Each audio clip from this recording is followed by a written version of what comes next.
Hello everyone, मेरा नाम अलीशा है एंड मैं भी आप सब की तरह टीचिंग एग्ज़ाम्स की प्रिपरेशन कर रही हूँ। अभी हम फ़िलहाल तो केवीएस का जो टायर 1 हमारा क्वालिफाई हुआ था, तो अब हम टायर 2 की प्रिपरेशन कर रहे हैं एंड मेरा सब्जेक्ट है टीजीटी मैथ्स। मैं टीजीटी मैथ्स के लिए प्रिपरेशन कर रही हूँ एंड अभी मेरी कुछ टाइम से वीडियोस अपलोड मैं नहीं कर पा रही थी। उसके लिए मैं माफ़ी चाहती हूँ, क्योंकि फैमिली में कुछ इमरजेंसी हो गई थी, तो मेरी स्टडी भी नहीं हो पा रही थी, तो मैं फिर वीडियोस तो क्या अपलोड करती। मैंने अपने चैनल पे एक स्ट्रेटेजी वीडियोस अपलोड की थी, जो कि 26 डेज़ की थी एंड उसके अकॉर्डिंग मैं अपनी प्रिपरेशन कर रही थी, जिससे मेरा 70 to 80% सिलेबस कवर अप हो गया है। कुछ टॉपिक्स नहीं हुए, लेकिन अभी फिर मैंने अपनी स्ट्रेटेजी को थोड़ा सा मॉडिफाई किया है। हमारे पास टोटल 18 डेज़ हैं और 18 डेज़ में के लिए मैंने अपनी स्ट्रेटेजी को मॉडिफाई किया है, जिसमें अब ऑब्जेक्टिव और सब्जेक्टिव दोनों के लिए ही हम प्रिपेयर करेंगे एक साथ, जिससे हमारा ऑब्जेक्टिव पे भी पकड़ बन जाए और सब्जेक्टिव पे भी पकड़ बन जाए। ऑब्जेक्टिव के लिए तो वही एनसीईआरटी एंड आर.टी. शर्मा मैंने कर ली है, कुछ टॉपिक्स की रहती है, बाकी लगभग हो चुकी है, तो उसको मैं रिवाइज़ करूँगी। एंड साथ में जो PYQ हैं अदर एग्ज़ाम्स के भी एंड KVS, NVS, EMRS इन सब के, सभी एग्ज़ाम्स के PYQ टॉपिक वाइज मैं करूँगी। टॉपिक वाइज से थोड़ा सा कंसेप्ट और क्लियर हो जाता है। मैं टॉपिक वाइज उनको करूँगी, जिससे ऑब्जेक्टिव में क्लियरिटी आ जाए, ऑब्जेक्टिव में स्पीड बन जाए। एंड उसके अलावा जो सब्जेक्टिव के लिए हम क्या करेंगे कि एग्जाम्पलर की बुक मैंने आपको बताई थी, फ़िलहाल तो उसको करेंगे एंड अगर टाइम मिला तो आर.डी. शर्मा के भी कुछ क्वेश्चंस कर लेंगे, ऑब्जेक्टिव के लिए सब्जेक्टिव के लिए कर लेंगे। इस तरीके से हमें यही करना है, हमें ज़्यादा किताबों की तरफ या ज़्यादा सोर्सेज की तरफ नहीं भागना।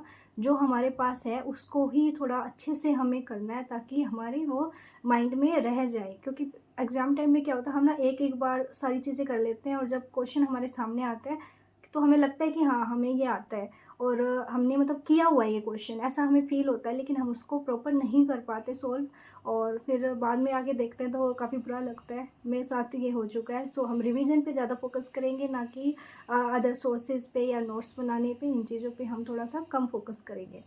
अभी मैं डेली व्लॉग तो नहीं, लेकिन डेली आपको अपडेट ज़रूर दूँगी कि अभी जितने भी डेज़ हमारे पास है कि मैंने क्या आज टॉपिक्स कवर अप किए एंड सोर्सेज मेरे क्या रहे, उसके अलावा मेरा क्या प्रोसेस रहा उन चीज़ों को करने में, क्या प्रॉब्लम्स आई, जिससे हम क्या करेंगे, शेयर करेंगे तो हमारी हेल्प हो जाएगी। डेली अपडेट ज़रूर दूँगी। आज मैंने कुछ स्टडी की है, लेकिन मैं आज की अपडेट आपको कल की वीडियो में दूँगी।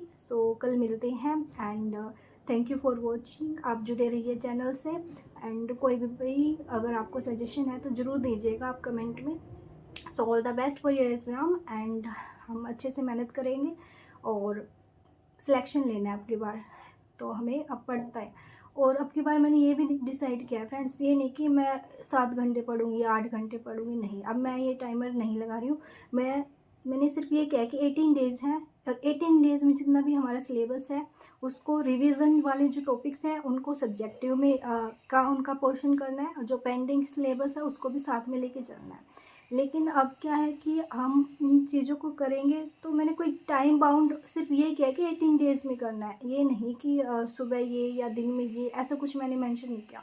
बस भी हमें सिर्फ माइंड में ये रखना है कि हमें पढ़ना है, जब भी टाइम मिलेगा जितना भी कवर होगा हमें उतना, उससे मतलब ज़्यादा एफर्ट्स लगाने, अपना 101% देना, कि रिग्रेट ना रहे हमें बाद में कि यार हमारा टायर 1 भी क्लियर हो गया था और हम टायर 2 के लिए मतलब क्वालिफाई हो गए थे, लेकिन फिर भी हमने थोड़ा सा और करते तो शायद टायर 2 क्वालिफाई हो जाता और आज हम गवर्नमेंट जॉब में होते। तो ये चीज़ें हमें नहीं करनी है और हमें अच्छे से मेहनत करनी है। All the best. कल मिलते हैं कल की वीडियो में।